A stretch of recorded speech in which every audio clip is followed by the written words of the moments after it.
This video breaks down the top 10 NBA storylines entering next season. From LeVar's dream becoming a reality with LiAngelo joining his two brothers in the NBA, to the reigning champion LA Lakers adding a ridiculous amount of depth, to Harden's strip club antics, there's a ton of basketball narratives to keep up with. So stay tuned for a ranking of every 2021 storyline you have to know about and why each of them could make for an extremely captivating new season.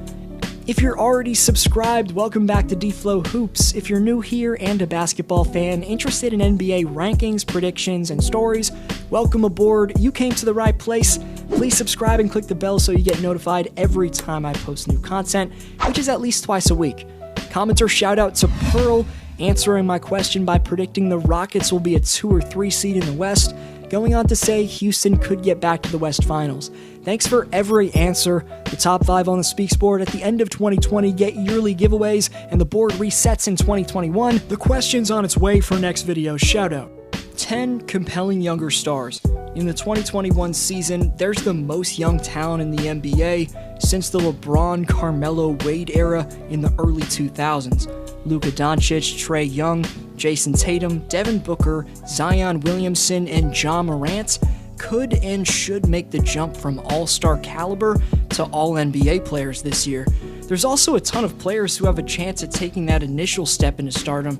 Michael Porter Jr., Colin Sexton, Christian Wood, Kobe White, Thomas Bryant, Bogdan Bogdanovic, Shai Gilgeous-Alexander, and Tyler Herro. I think I have a real shot to put up all-star type production in 2021 and become known as elite caliber players. But whether they're top superstars or just newly budding stars, the league's in outstanding hands with all of its young talent. The 9th best storyline entering next season is an insane Western Conference that we're about to see. Most notably, 2 teams near the bottom of the playoff picture out west had stellar off seasons, which makes things real interesting for the outlook of the conference. Firstly, the Phoenix Suns traded for Chris Paul to pair the legend CP3 next to Booker, Ayton, while also adding a reputable perimeter stopper in Jay Crowder. Secondly, the Portland Trail Blazers signed 2 above-average wing defenders in Robert Covington and Derrick Jones Jr. to bolster their depth around Dame, CJ, and a full season of a healthy Jusuf Nurkic. The Blazers and Suns' improvement could push Luka's Mavs out of the playoff picture given the Unicorns' constant injuries. Regardless of who gets the 8th or 9th seeds in the West, the play-in tournament next year is going to be insane. 8, fatigue, rust, and a pandemic. This was the shortest offseason in league history, and the Lakers and Heat will have only had 72 days off when the season starts on the 22nd. Meanwhile, any team that didn't qualify for the NBA bubble will have had 286 days off. So we know the fatigue factor for the teams that just suited up in the postseason could ultimately be a real thing when the longevity of the 2021 playoffs kick in. But what about the teams that have been off for nearly a year? Taking into account both that and the fact that positive tests could start popping up, the level of competition could be a lot different at times next year. I mean, the Raptors are playing in Tampa for God's sakes, but let's just hope there's no positive tests when the playoffs kick off. 7, the Kyrie drama. Recently, Kyrie said that Kevin Durant is the first player he's played alongside that he can trust to close out games. LeBron said that he was hurt by those comments from Uncle Drew. Kyrie's also made headlines recently for declining to meet with members of the media over Zoom during the team's media week.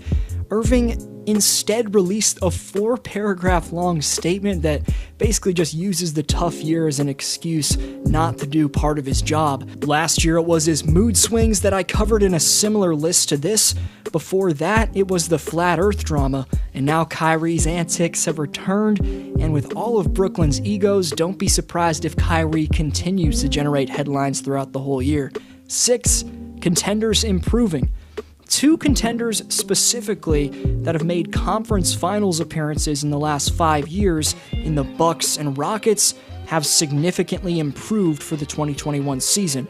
The Milwaukee Bucks were under more pressure than any team this offseason. Giannis Antetokounmpo's potential Supermax extension hovered over the franchise.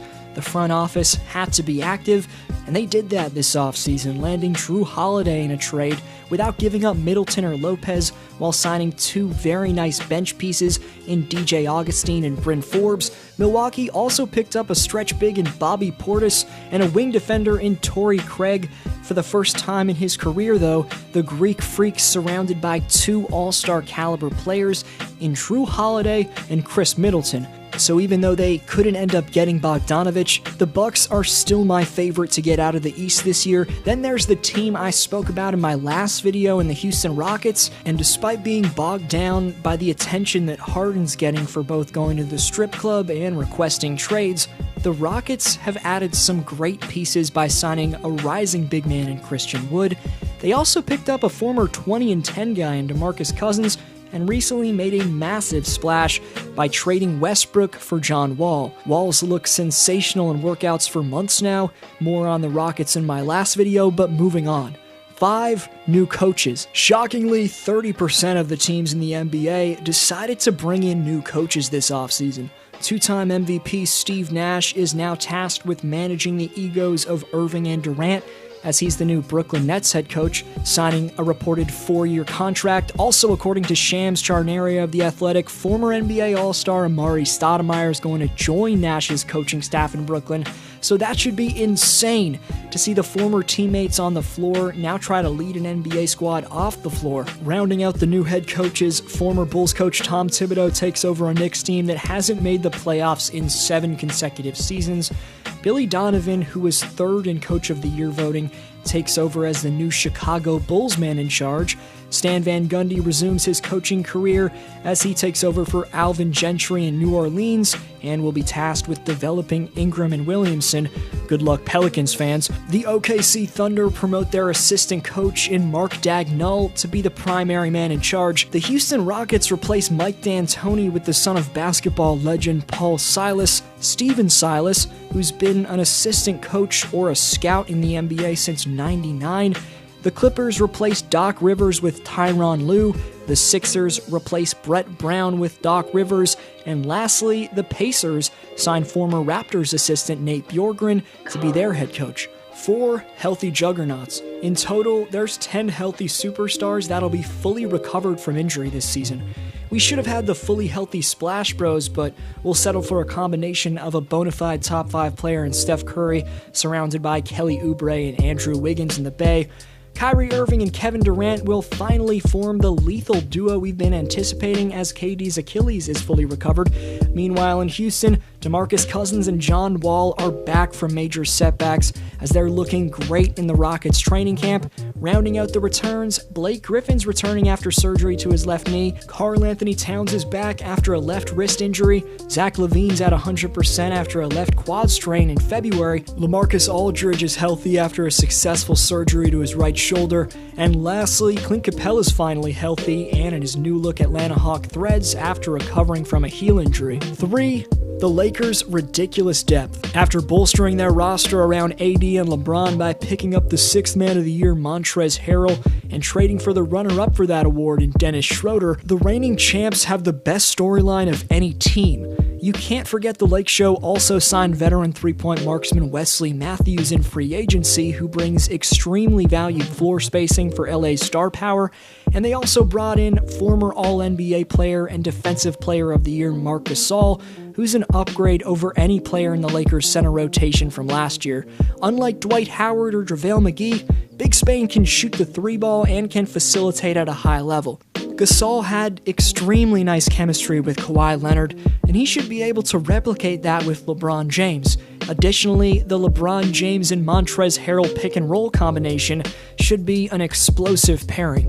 The Trez and Brow front court should be unstoppable, and the ball handling of Dennis Schroeder significantly takes the ease off King James. Overall, the Lakers are a whole different animal than they were in 2019-20 after this offseason, but their competition's also improved, and given every one of their core pieces competed in the NBA bubble, they could face fatigue at some point, but that's about the only thing in this special Laker team's way, as their vamp depth around their all-time great duo makes them damn scary.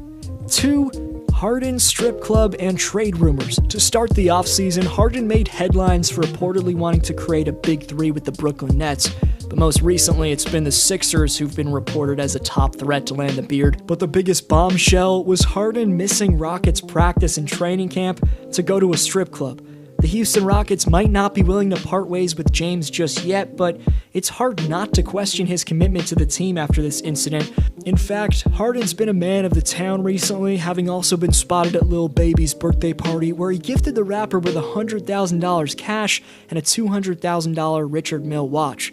But James has now arrived at Rockets training camp, and new head coach Silas added that Harden's arrival to camp, albeit late, is a sign of commitment by the Rockets star, saying, quote-unquote, him being here shows a level of commitment to what we have going and what we have going forward, and that's that.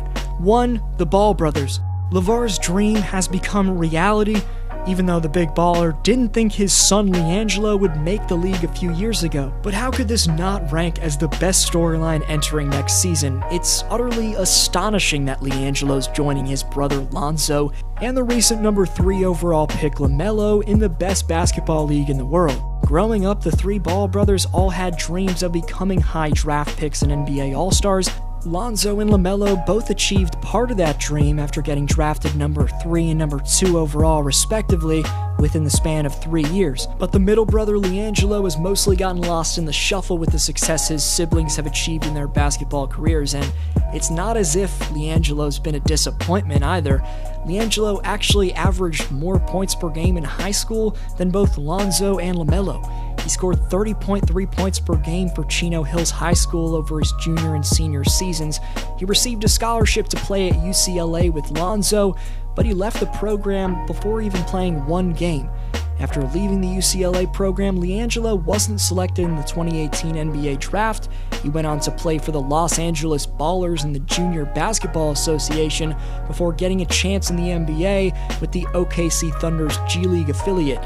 Unfortunately, Ball didn't play a single game in the G League season because it was canceled due to the pandemic, but a few months later, LiAngelo finally saw his NBA dream come true, as on Wednesday, December 2nd, Shams Charania of The Athletic and Stadium reported the Detroit Pistons are signing LiAngelo to a 1-year, non-guaranteed contract, and it's no secret that LeVar Ball wants all 3 of his sons to play together in the NBA. After LiAngelo's signing, his pipe dream looks like a possibility. He said back in May, quote-unquote, I see my boys in the near future, man. They're going to be the face of the NBA. Everybody's trying to create the big 3.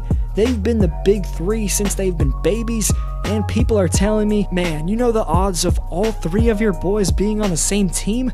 And I say, yeah, probably the same odds of me coming into the NBA with my own brand. Don't tell me nothing about no odds, unquote. If there's one thing the Ball family does well, it's dream big. Super teams are becoming more and more popular in the NBA, so who's to say we can't see a Ball family reunion in the league at some point? But whether it's my number 1 ranked storyline on this list or another one, which storyline are you most excited about? Best answer gets next video shout out. If you want to stay updated on both my channel as well as important NBA news, follow me on Twitter and Instagram at DFlowHoops. Link in the description for both those platforms. That's at DFlowHoops. You're the best for sticking around. This was DFlow, and I'll see you next video.